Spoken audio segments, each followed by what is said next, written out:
Thanks for tuning in to the Beyond Normal podcast, where we highlight minority business owners and founders, and we use this platform to shed light on their entrepreneur journey.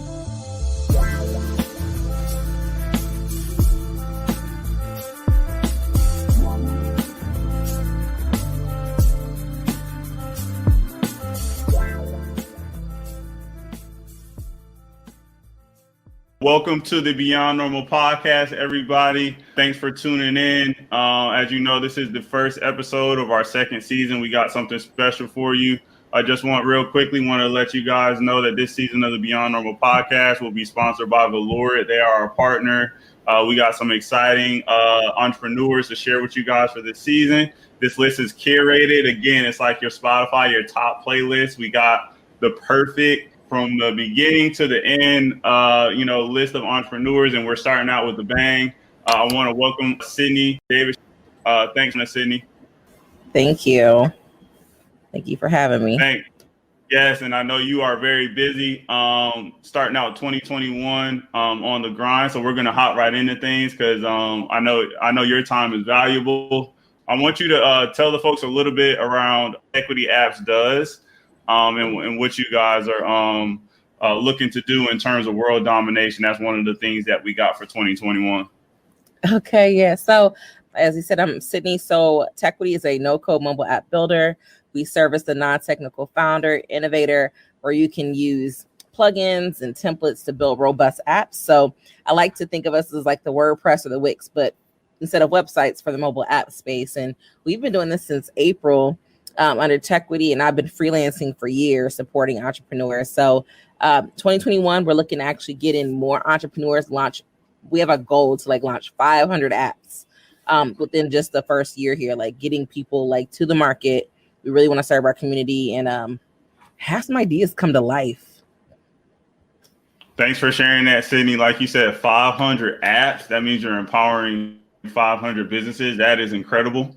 And that's not an easy task. I know you're working on that each and every day. I want to take a step back, right?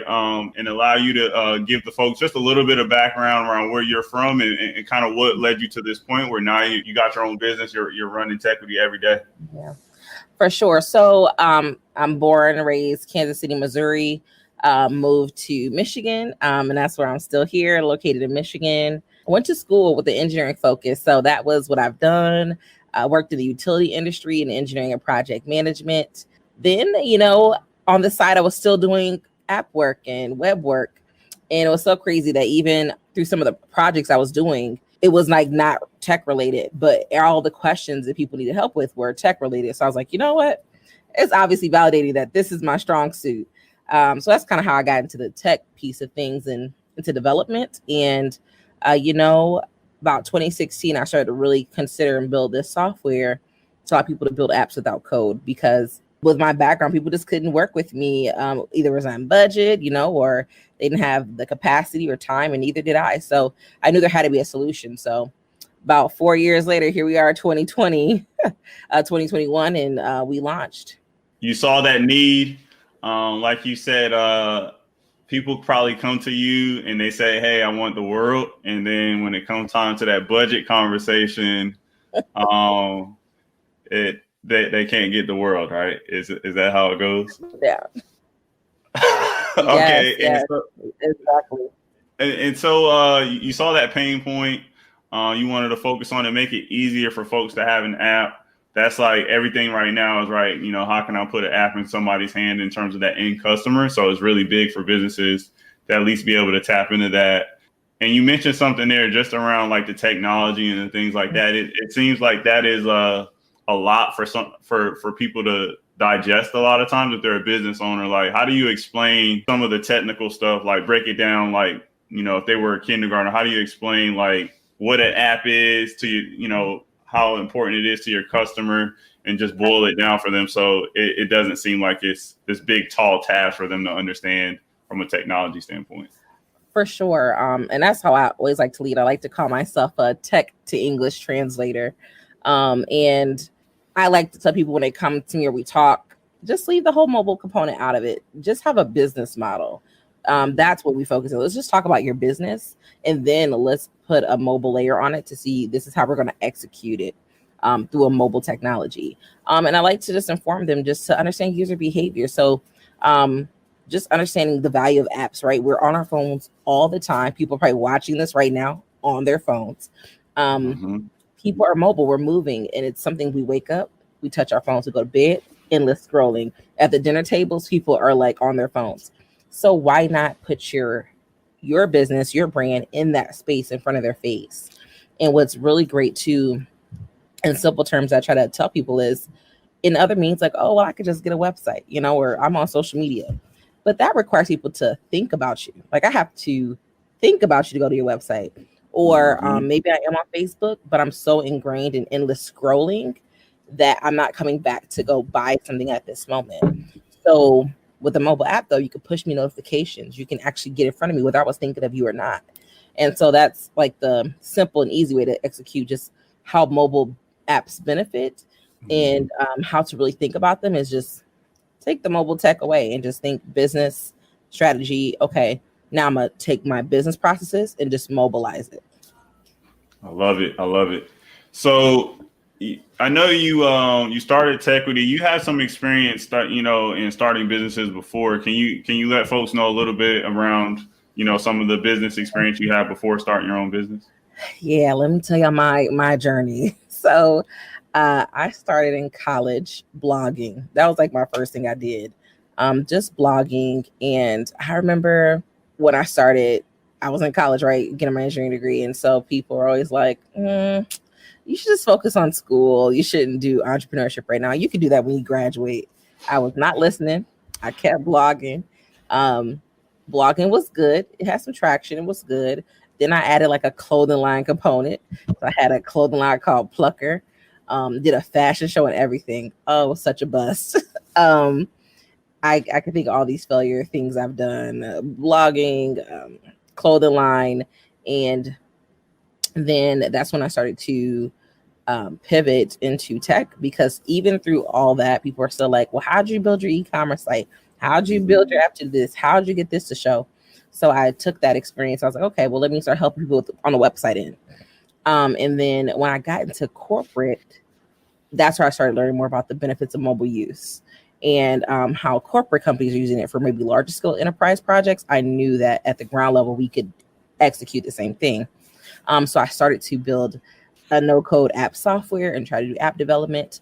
But at this time, it was a flunk. I couldn't even give an app away for free. Like I was doing apps for like $69. Like that's how insane it was. Still couldn't sell an app for $69. And I kept doing it for like 2 years and was like spending money and making no money. And then I eventually stopped. And I said, you know what? I'm going to leave corporate. And until I really figure this tech thing out, I need to do something that makes money. So I started a paint business called Pop Up and Paint. And I did it for 3 years, quit corporate. I did it full time and I franchised it. Like I sold franchise in 3 states. I had a commercial space and it grew really pretty big.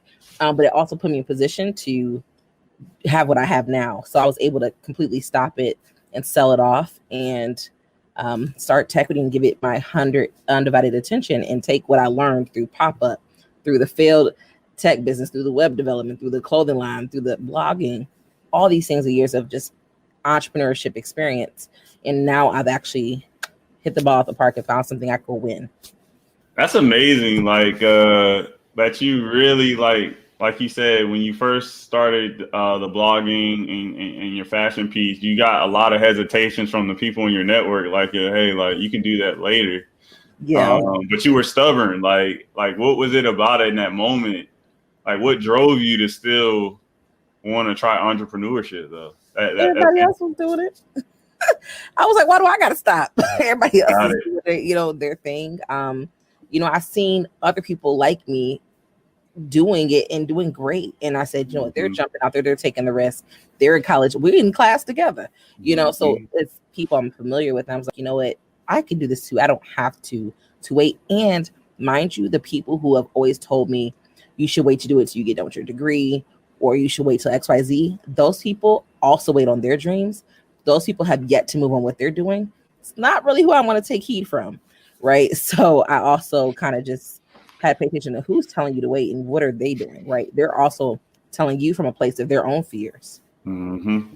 And you just touched on something there around, hearing it from people who are actually doing it. A lot of times they're going to push you off the cliff. They're going to be like, hey man, just do it. Right. Like, like it's a no brainer if you got that dream. And that's why, for the podcast, right. People need to hear your story because you just gave them so many gems around, you're going to fail. You can fail up.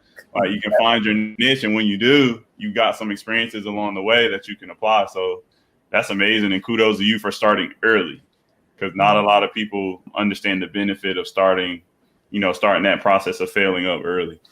Absolutely.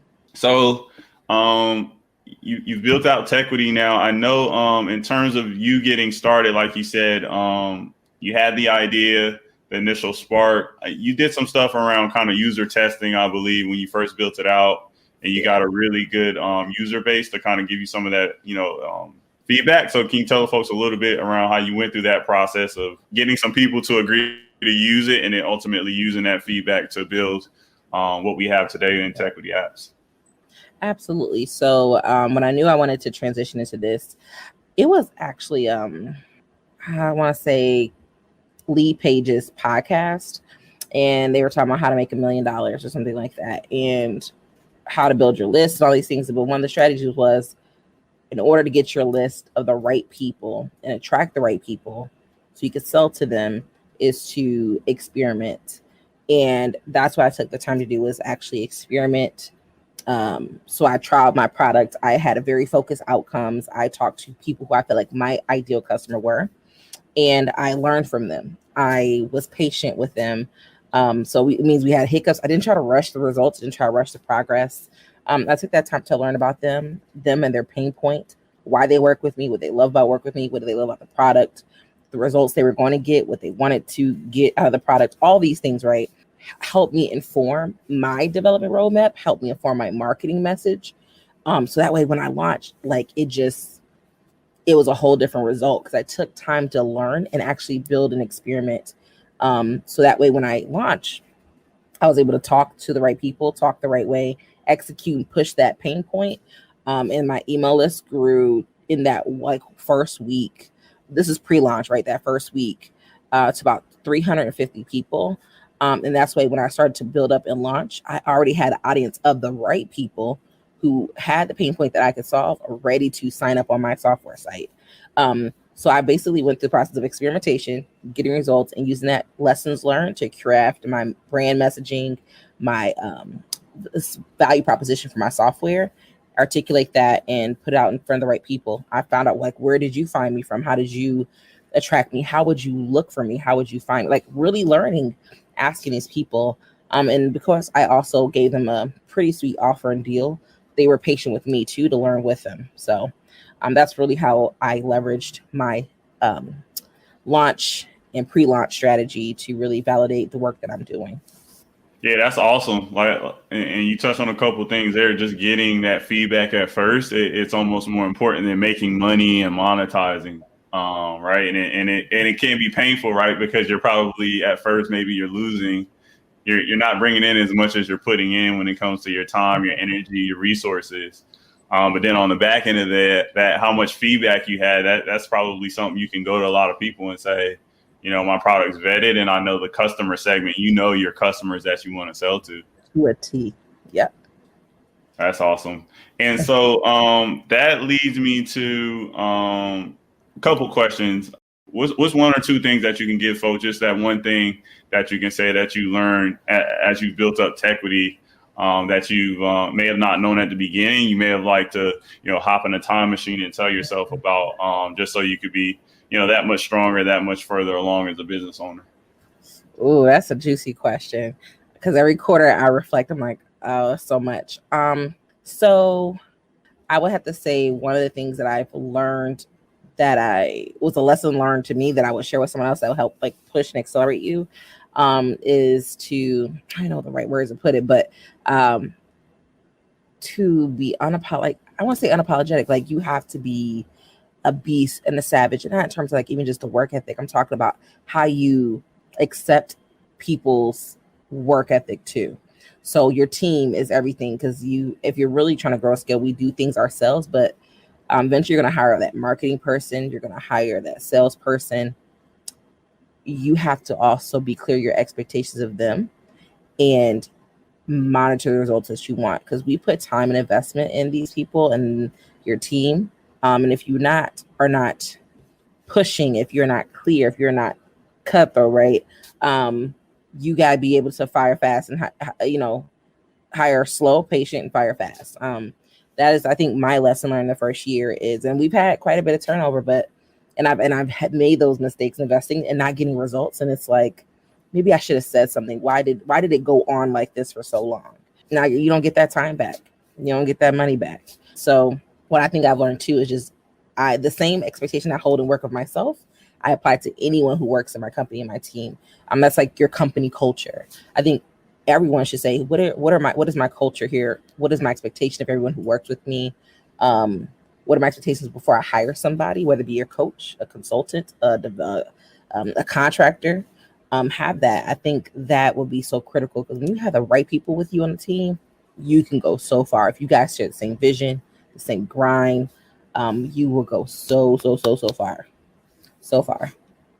I like that you mentioned kind of, focusing on that company culture early on. And like you said, if you get a group of people, right, who believe in that mission that you're setting up, right, because they're ultimately buying into you, right, when they sign up to be a part of your team, they want to believe like you're going at it, like you're unapologetic, like you said, because you're the leader. You set that tone. So setting that early on, I know it can probably be a balance, right? Because like you said, there's probably certain instances where you gotta be the not so nice person, and so don't be afraid to not be nice. This is not friends. This is not time to be nice. We're building a startup team. That's hard work. Mm-hmm. So I know that you do quite a bit of pitching. You won a couple competitions, right? Can you share with folks, how that's been for you, and then tie in that unapologetic thing, because I think that's very important when you're pitching to some of these in these competitions and some of these companies, for you to really, go in and really own the moment, be that boss. Absolutely. So that just reminds me. So my first pitch for Tequity, so we hadn't even launched yet. It was at the Black Women Talk Tech Road to Billions conference. And I was in the top 5, and all the other 4 companies were mobile apps, and then I was this mobile app builder software. And I'm gonna give y'all a little free game here too through this message. So I won in that pitch competition. I won $5,000 and some extra bonuses. And what I really learned about the unapologetic piece is, when I planned to pitch, one, I always look at my competition. And I always tell people who are coaching pitching this is that if you're competing against someone who's was like one of the girls doing like blood transfusions in Africa, right? Like, people always tie in, like, emotionally to people's businesses, right? And which is understandable. But it's always my job to make me like, what am I doing that's more important than what anybody is doing? So yeah, she's saving lives with blood transfusions through a mobile app technology, but I then should be selling how my mobile app helps people build things that save lives. Right. And so really, that's being on a project. Like, you got to know you're the best. That's that confidence. And I keep personality in it. When I talk to and I pitch, I spoke to the investors. I got a standing ovation. I told them, like, we're going to disrupt some shit. Like, I speak to them very passionately. I'm unapologetic about who I serve and what I do.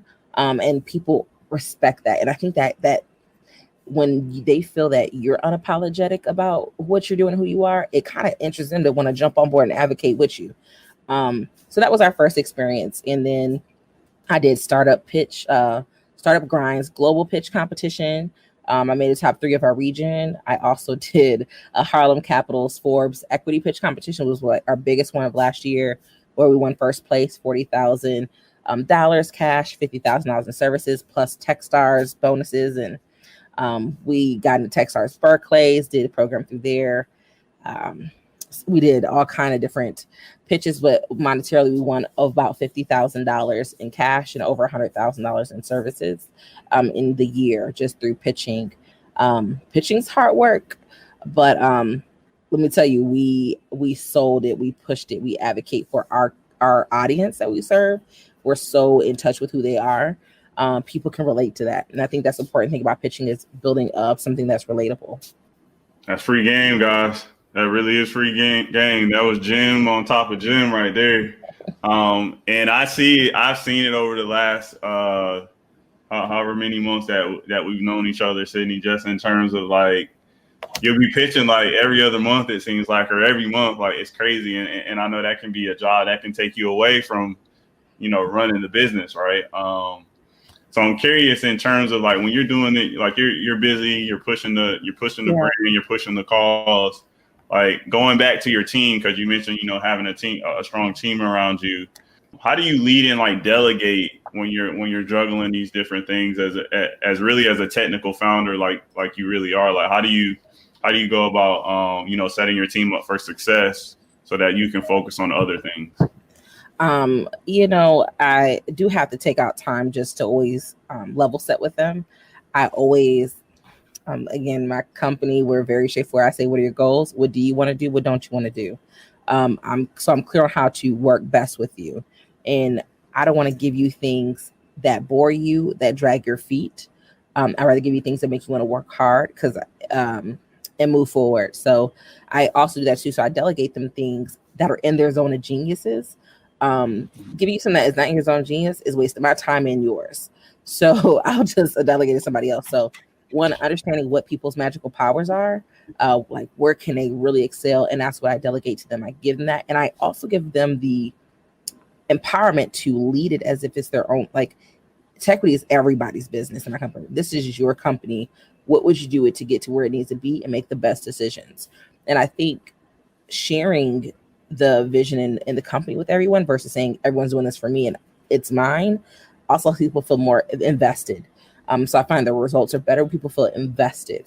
So of course, technically we use Trello to manage our metrics and KPIs, our tasks. We do not do more than we need to do. So with this team, and what that means is everyone has ideas. Oh, you should white label. Oh, have you thought about going to corporations? Have you thought about going take tech with your schools? Yes, we think about all those things. And those things are great ideas. We have to stay focused. We don't quarter one. This is the project. This is the one thing. Until this is perfect, we master it. We don't move on. And so I find that allows my team to not feel like they're spread thin. They get to be focused. I get to be focused and we move together. So I get to do what I do best and strategize and work on the back end while they are focused on one thing and doing it really well. And that just makes a better work life. And I think that helps me have a really strong team that works very fluently. More gems. So, right, you mentioned staying along the lines of having a strong team, putting your team in a successful place.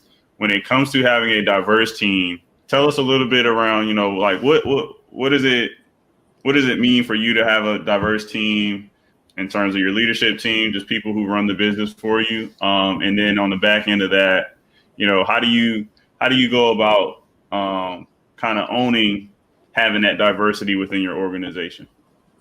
Yeah, so I value diversity in my company, and I think that's the one thing I feel so excited and proud about because we are a mix. Now for grants and funding purposes, I do always try to keep us heavier on the women's side and the women of color side, just because I think that also helps us really be a minority led on business, which is our goal. But generationally, we have diversity.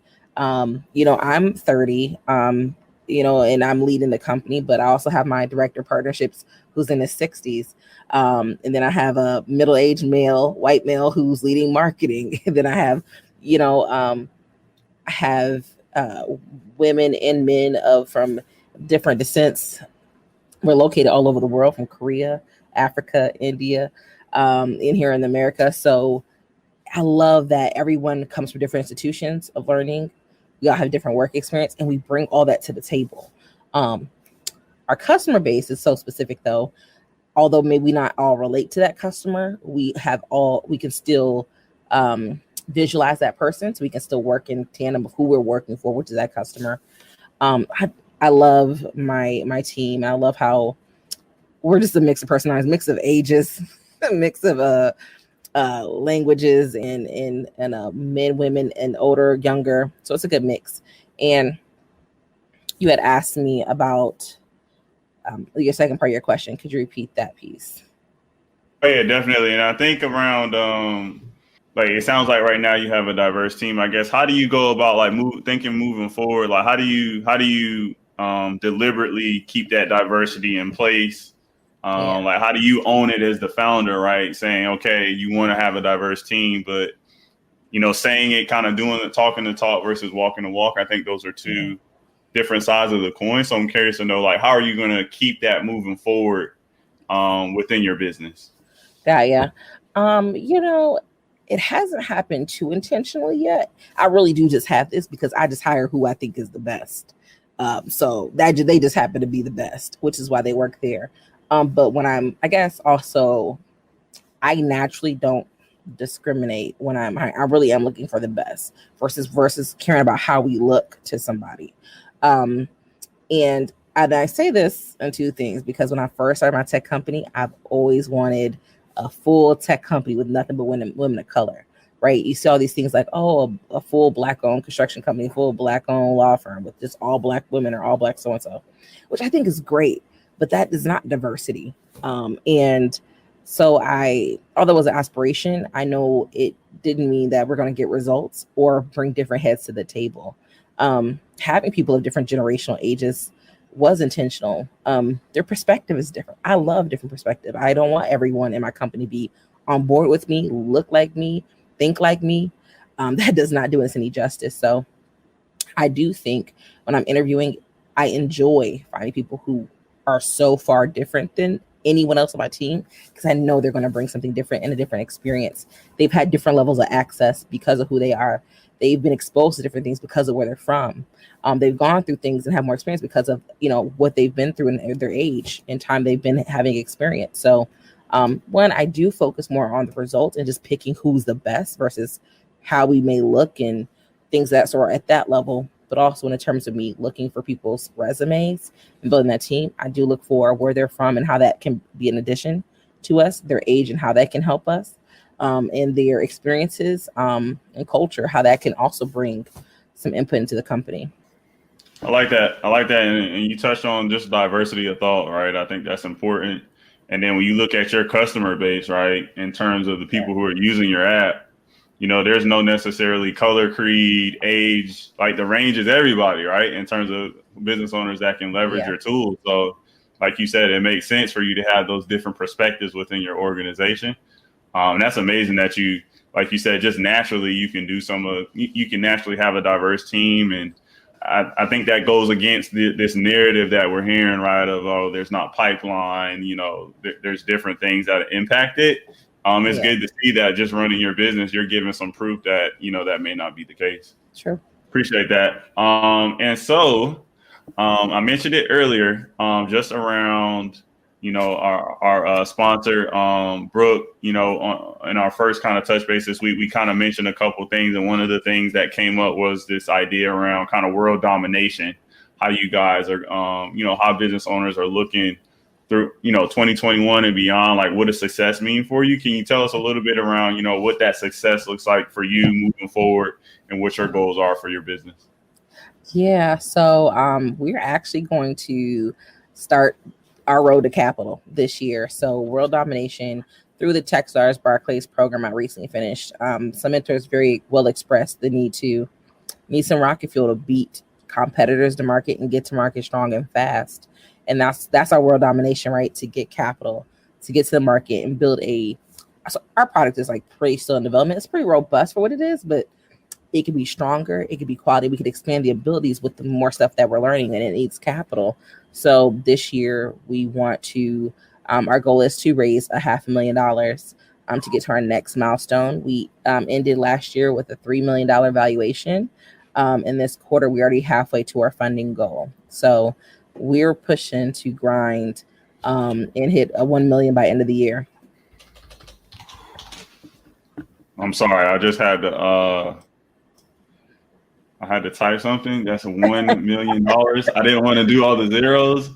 But that is a lofty goal, and I appreciate you having those lofty goals. And I know you're gonna attack it with $1 million. Like we got to start like writing these things down. Like when people say stuff like that, putting it on the wall, and just like looking at it in amazement. That in 2021, you confidently, right? You confidently can say like, I'm going after 1 million. I'm going after that check. That's awesome. That's awesome to hear. In terms of building out your team, talk a little bit around I guess currently are you doing Tequity full time? Are the folks on your team full time? And talk about a little bit around that process as well. I'm curious to know where you guys are at with that. Yeah, for sure. So I'm full time. I'm overtime with Equity. But actually, I do also work like a other full time job. I'm actually an executive director for a nonprofit where I live, and I've been doing this for like about a year. So still doing that, and I still do. So I work 9 to 5 and 5 to 9. So around the clock. So, but my team, my partnership, my directors are full time. My sales and customer support and my lead developer are always all full time around the clock. But we do have other interns and marketing people who are actually on a part-time basis working in the company. And so we're a team of 5, 6, 7 people. We just onboarded quite a bit this year. So we're a team of 7, so not too big. Enough for a startup. We have the critical roles filled in our company. I appreciate you sharing that. The reason why I asked that, I've heard a couple people that I talked to just within my network who are kind of on that fence trying to figure out like, oh, is this something like when you have that idea, do you just jump into it and you just stop everything else? Or do you kind of, balance the two, start it off as a side hustle and then work your way into that? Any thoughts on that? Yeah, so I think when we were talking about like experimenting and like validating before I launch, like that's that side hustle phase. And when I did the pop-up and paint business, I quit my corporate. I left corporate and I actually did not try to apply for anything else. Like I went straight into entrepreneurship. And it was a little overwhelming. It was quite a bit of pressure. And I think that I felt like I wasn't like building myself. I wasn't learning. Because I think coming from corporate and having a job, it keeps you consistent, keeps you focused. I feel like, I don't know, it just keeps you on track. And so when I left that, I feel like I lost structure and I didn't like that. So that's why I was like, okay, let me go back to work because I'm waking up at 10 o'clock, just up whenever, just lollygagging. This is not cool. So went back to work and still did my business. One, it's comfortable. Two, I enjoy it. I also think the perk about having a business, but also a job, is that you don't have to sit at a job you hate. It's an option to work. If you have a business, right? You can make money elsewhere. So I get to do a job that I love. And I probably will always, I said to say this, but I will always probably have another job. I just always will have another job. But I give my company still 100% of my attention. And I also am always honest and clear. So even when I was in corporate, they knew I had businesses and entrepreneurship. My coworkers would support me. So I was doing pitches then. And then my board now, everyone knows I'm an entrepreneur. They know my goals. I'm very clear. And they allow me the flexibility. If I got to go live here on Friday, here we are. If we have to, if I got to go pitch, I need time off, I do that. If I need to have balance, I have that. I wouldn't work in a space that would not let me balance my goals and work. So I'm very just blessed to have flexible work arrangements. And so that's what I would advocate, is find something that you enjoy that allows you to do both. Dropping more gems. I appreciate it, Sydney. Yeah. So we actually got we got a comment that came in. I believe it's Misha Williamson. Such a good point about having a job and a business. Like you can do both. Sydney, you're a grinder because you said like you just said, you work a 9 to 5 and then you work a 5 to 9. That is a lot of energy. Me personally, I would be able to do it, but I don't have that battery in my back like you. So I know. But to your point, like it's cool that you broke it down in terms of your quote unquote your day job is something that you like doing. Like you find purpose in that, and that's powerful. And it just shows kind of you having that ability to juggle both.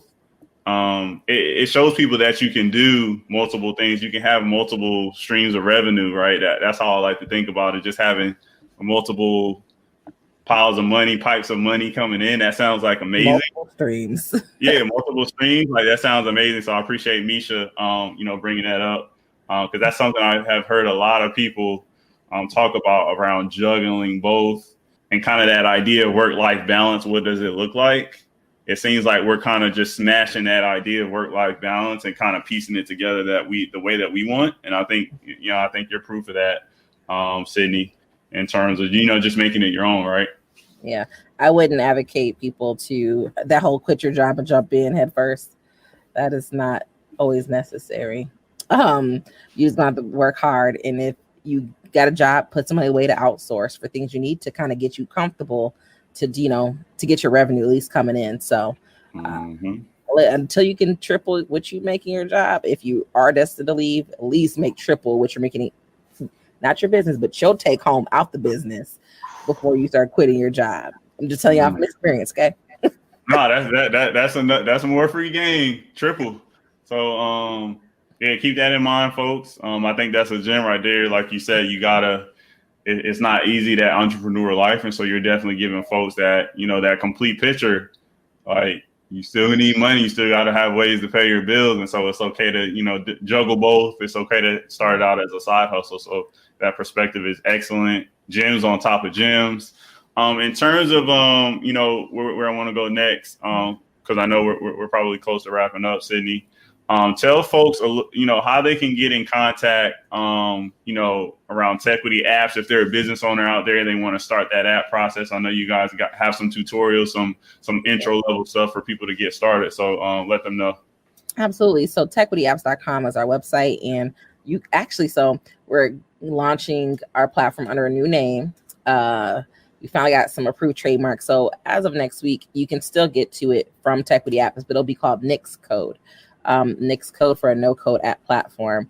But you can go to tequityapps.com. You can sign up for free to try out our product. I would love your feedback if you're checking it out. Like, just let us know, did it work for you? What would you like to see on it? What would you like to build? But you can pick some ready-to-go templates, start building it completely free for 14 days, and then, upgrade and start your app to the App Store. We also have content on YouTube, a resource page of webinars, tutorials, courses, documentation, templates, everything you need to get started. We have ample resources to build apps from fitness, beauty, education, religion, directory apps, medical apps, you name it, we can do it. You guys heard it there. Yeah, Tequity apps, like she said. The site is amazing. The site looks incredible to me. Some of those customer segments that you mentioned, I can tell you guys are really focusing on, Sydney. But yeah, the product looks amazing. Try it out, like Sydney said. Just spend 14 days. It's Apple and Android, right? So it doesn't even matter the store, right? So device agnostic. So everybody, make sure you go ahead and check that out. In closing, though, I'll give it to you again one last time, Sydney. Just let folks, is there anything you want to close out with for the folks? Let them know 2021 is just starting. My hashtag is own2021. I appreciate you, coming on the platform. If there's anything you want to, just leave folks with some more gems, some lasting nuggets, I want to pass it to you. Yeah, for sure. So as people are tapping into entrepreneurship, a few gems I feel like have been growth for me. One is clearing out your social media of things that don't align with your focus, your goals, or values. That means if it's too much World Star and Shade Room and you need more podcast shares and content creators, get that balance. Align people who motivate you, who you aspire to reach, who you want to be in their space, in their network. You want to share their network. You need to connect and follow and be in that space. So really get a balance in your social life. Two, if you have friends who are also entrepreneurs, we're all doing our own thing and doing our own pace. I always encourage that you set your boundaries, right? Sometimes we can overload on content, and with social media now, there's so much content that people will tag you, share things with you, DM you content all day. And it takes you off your focus because yes, someone's they got 6 figures in 2 months doing an email list in this funnel, but that worked for them and it may not for you. But sometimes those things get tempting and distracting. So focus on your plan. Trust if you do the work, you'll get results. Then you tell your friends, please do not send me any more business content. I have my goals. I'm focused. Because there's free, all these things. Nope, I'm focused. Thank you for sharing. And they do it because they care, but feel free to set boundaries. And the last thing is that be ready, stay ready. And I thought about this when you talked about the pitching. It doesn't really take much time out for me because I have a pitch deck queued up, ready to go. I have a 1-minute demo ready. I have a 1-minute introduction ready. I have a text ready. I just copy and paste, right? So I can knock them out quickly. And so what I'm expressing is that as you're working on your business and entrepreneurship is that spend time focusing on the revenue generating opportunity, like activities. We had no logo for a while. We never named our app builder. It's just called Tequity's App Builder. No brand colors, like all that stuff does not make you money. Your name don't make you money. Your brand codes don't make you money. No logo makes you money. But spending time on what is my go-to-market strategy? How am I going to acquire customers?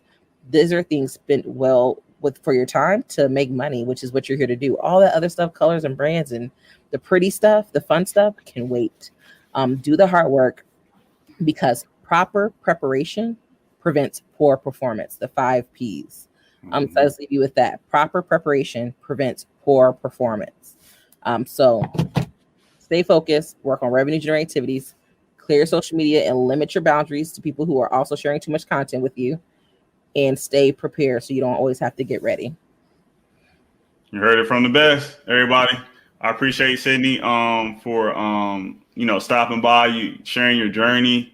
You got an incredible runway. Giving people that good and that bad around being an entrepreneur, failing multiple times. It's okay. We gotta put that in our mind. We're gonna fail. And we got some great opportunities with 2021. I feel it in my bones. I don't know what it is. But it just seems like, there's going to be a lot of potential for folks to be out here. Yep, like Sydney's rubbing her hands. We're all doing the Birdman. Right? We're all doing the Birdman. Like, we got to rub our hands, get to that money, whatever that bag looks like for you. And again, just appreciate Sydney for stopping by episode 1. This was amazing. So many gems. It's going to be easy for me to, chop this up, put it on social media. She made it so easy. So again, I appreciate you, Sydney. Just in closing, thanks for tuning in, everybody, to the Beyond Normal podcast, sponsored by Valurit. This is the first. This is incredible. This is the big bang for season 2. We're going out. This is going to be an incredible season, and Sydney has set us up for success with this. So thanks for tuning in, everybody, to the Beyond Normal podcast. Thanks for tuning in to the Beyond Normal podcast. We can be streamed across all major streaming platforms in addition to YouTube. Come back again.